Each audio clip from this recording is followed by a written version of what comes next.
Hello.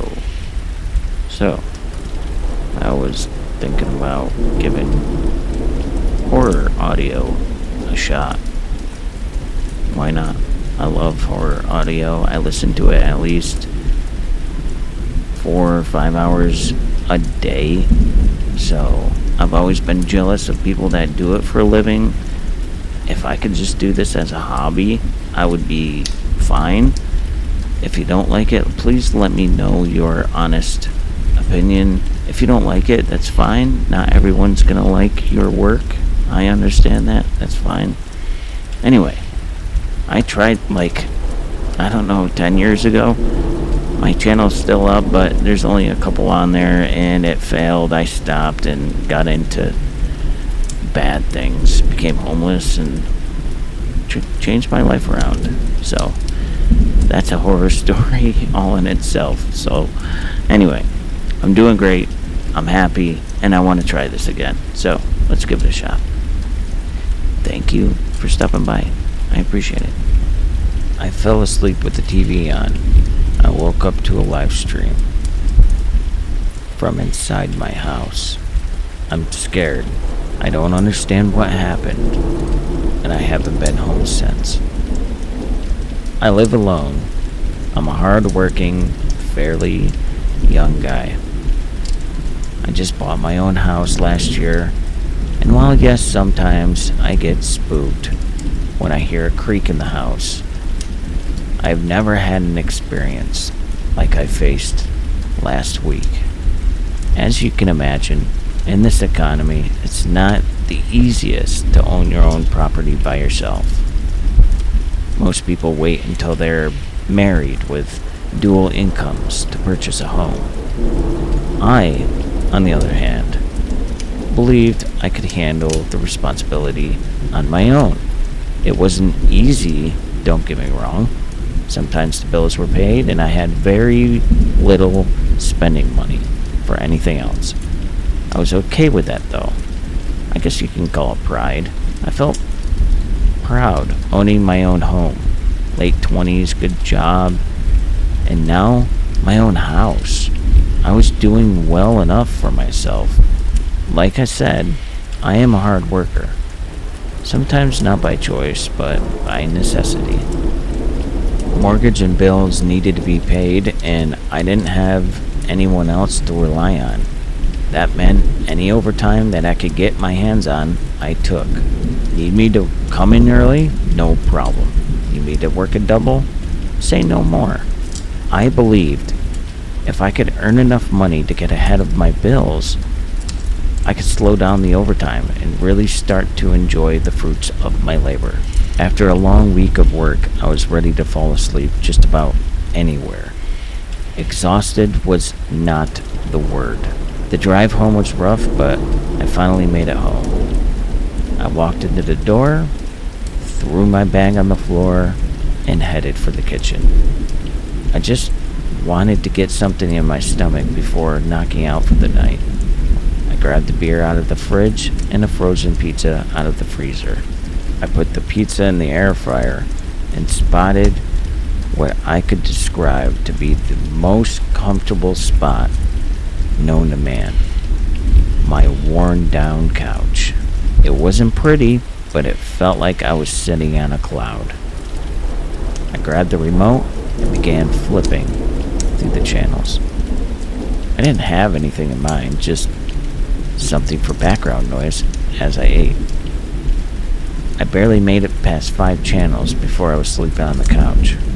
I would have slept there all night if it wasn't for the smell of my pizza burning in the air fryer, letting me know my pizza was past the point of consumption.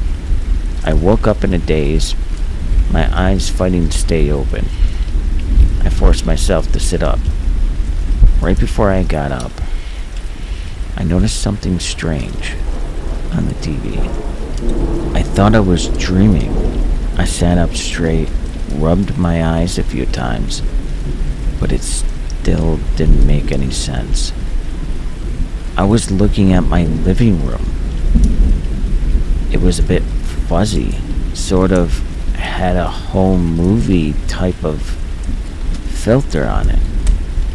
I couldn't process what was happening. There was a timestamp in the bottom right that read 2:07 a.m. I glanced at a cable box and noticed it was now 2:45 a.m. My attention was brought back to the TV when the video started playing. You could see my front door just barely in frame. I saw myself entering the house, throwing my bag down, heading to the kitchen, walking out with a beer, sitting on the couch. I saw myself drift off to sleep within seconds of sitting down on the couch, and then the video stopped. Then it began to rewind. I saw the front door close, and the video paused again. Then the screen went black. What the fuck is going on? I said under my breath. I had to be dreaming. This had to be some sort of weird sleep deprivation thing I was experiencing. Was I hallucinating? Was someone playing a sick prank on me? It was the only thing that made sense. I didn't understand what was happening. I panicked. After frantically searching for the remote, I grabbed it and attempted to turn the TV back on. I was met with static. I was about to stand up and get the fuck out of my house, but just as I was standing up, I felt it. The feeling that you get when someone is watching you, when someone walks into a room and is staring a hole right into you. I froze in place as the TV displayed a new image. I recognized what I was seeing immediately.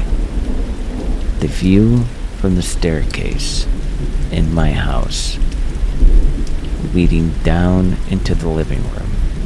My phone buzzed next to me. I quickly grabbed it. I received a notification for a voicemail. My phone never rang.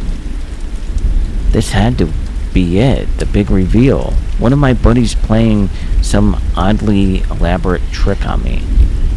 That's what I wanted to believe. I held the phone to my ear and listened to the message. Don't move. Strange voice. A voice I didn't recognize. I began spinning the Rolodex in my mind, trying to match the voice to someone I know. And that's when I heard it. A creak at the top of the steps. The video was live. I didn't dare look up at the stairs. I didn't move a muscle. I just sat there, my heart pounding against my ribs, like it wanted to escape. The TV screen remained fixed on the staircase. It was dark, grainy, but I still couldn't make out the faint silhouette of someone or something standing motionless at the top of the step. It wasn't even moving. Neither was I. I held my breath. Another creak. It stepped down one staircase, then another. Still, the figure didn't move on the screen. I finally turned my head, just slightly, toward the staircase. Empty. But the sound of the footsteps continued. Slow. Deliberate. Not rushing. Like it wanted me to hear every single step. My hand hovered over the phone. I tried to call 911, but the screen stayed black, dead. Even though I remembered charging it earlier that night. The TV glitched again. New angle. Now it it was from behind me, from the kitchen, facing the back of my head. I could see myself, motionless, staring at the screen. Behind me, in the shadows of the hallway, something moved. A tall, thin figure, slowly entering the frame. I turned to look behind me. Nothing. I looked back at the TV. The figure was closer now, standing right behind the couch, right behind me. I shot up and bolted for the front door. I didn't look back. I couldn't. I just ran. I didn't care that I was barefooted. I didn't care that my car keys were still in the kitchen counter. I sprinted down the street, past the other darkened houses until I made it to the gas station at the corner. I called the police from there. They didn't find anything when they searched the house. No signs of forced entry, no fingerprints, no evidence of tampering with the TV. They told me that maybe it was just a bad dream. Maybe I'd fallen asleep watching something and my mind had filled in the blanks. And I wanted to believe them, but I knew better. Because the next day, when I went back to gather a few things and figure out what to do next, there was a note slipped under my door from the inside. No envelope, just a piece of paper. It said, "The cartoon that killed my best friend. There's a cartoon episode that aired once and was almost immediately banned. But rumor has it, if you watch it alone after midnight, something follows you, and eventually kills you. That's what they say, at least. And I believe them. I believe them because of what happened to my best friend, David.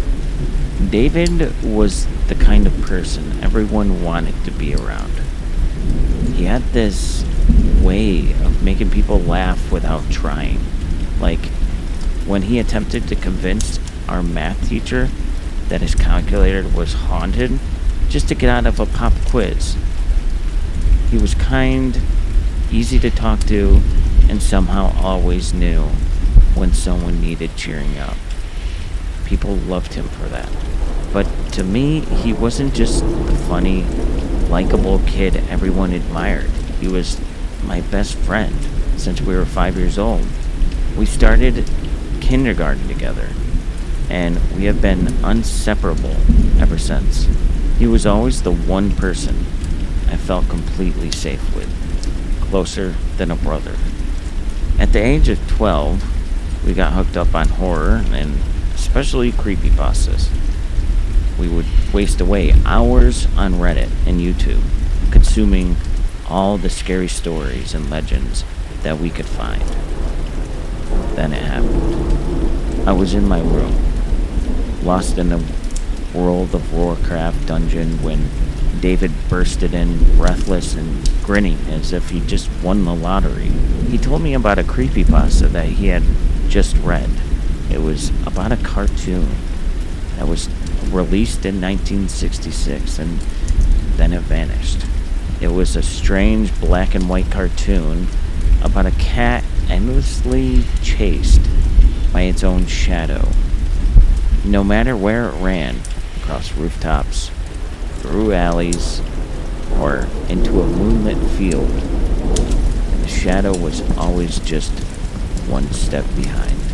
The animation got more distorted as it went on, the lines trembling, as if the reel itself was somehow afraid.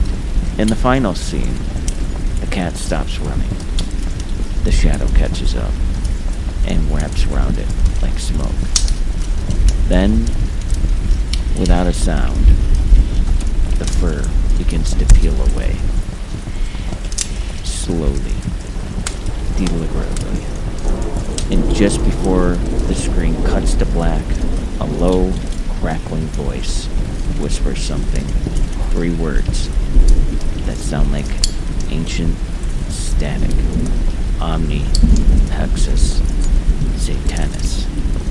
David told me that he found the cartoon on the dark web and watched it. He was thrilled at the thought of testing out a creepypasta in real life. Of course, I fiend excitement, but deep down, I was terrified for him. All I could think about was the warning. Watch it and something will stalk you. And eventually, it will kill you.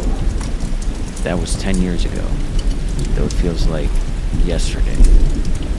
I can still barely believe the events that followed. A few days after he watched it, David started acting different. He kept glancing over his shoulder. He flinched at shadows. He looked tired, like something was draining him from the inside out. Eventually, he told me what was going on. He said he was seeing things. Movement out of the corner of his eyes. He felt like he was being watched. Followed. He kept getting phone calls where no one would speak, just silence, and then a click.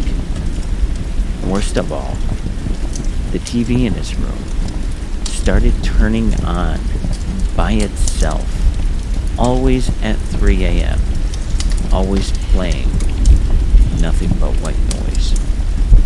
He swore he could hear his name in the static. Then it happened. One day I went to school and David wasn't there. I found it weird because he never skipped. I assumed maybe he was sick or something. Then after school, I went home and my parents told me that David was missing. When his parents went into his room to wake him up that morning, he just wasn't there. His bed was empty. I had a sick feeling in the pit of my stomach. I knew something was wrong. Deeply wrong. Tragically chilling. And then my worst fears were realized. 3 days later, the police found what was left of him in the woods behind his house. He was skinned. And all I could think was, besides the unbearable thought I had lost my best friend forever, was that he died just like that cat in the cursed cartoon. It's been 10 years since David died, since they found him in the woods, like something out of a nightmare. I wish I could say I moved on. That time dulled the memories, but the truth is, it never let me go. I stopped sleeping with the lights off. I still can't walk past shadows without glancing twice.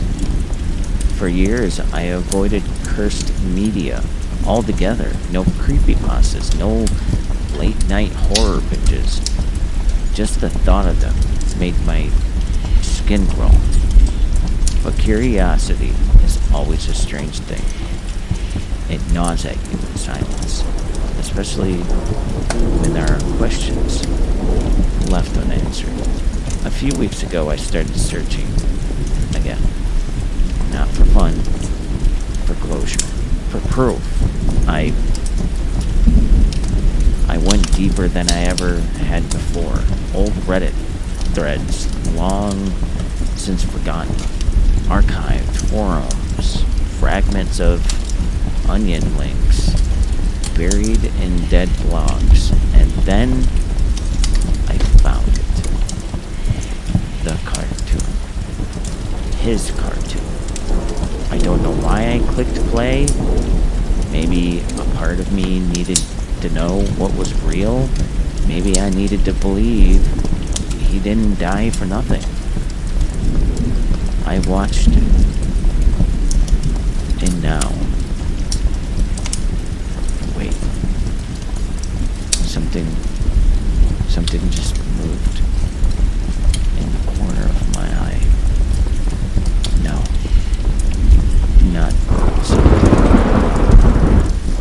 someone.